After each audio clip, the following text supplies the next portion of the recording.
জুলাই আগস্টে ছাত্র জনতার অভ্যুত্থানে সংঘটিত অপরাধের বিচার আন্তর্জাতিক অপরাধ ট্রাইব্যুনালেই চলবে। এখতিয়ার চ্যালেঞ্জ করে সাবেক সেনা কর্মকর্তা জিয়াউল আহসানের করা আবেদন খারিজ করেছেন ট্রাইব্যুনাল। একই সঙ্গে আসামিকে খালাস দেওয়ার আবেদনও খারিজ করেছেন আদালত।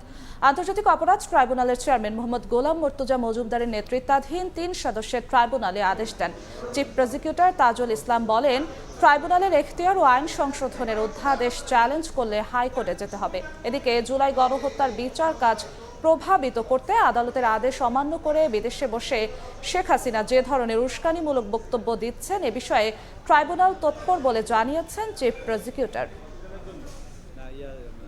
মামলা যদি থাকে জিয়াউল হাসানের পক্ষ থেকে এই ট্রাইব্যুনালের ক্ষমতা এখতিয়ার চ্যালেঞ্জ কোর্ট আজকে তাদের এই পিটিশনটা সামারিলি রিজেক্ট করেছেন, খারিজ করে দিয়েছেন।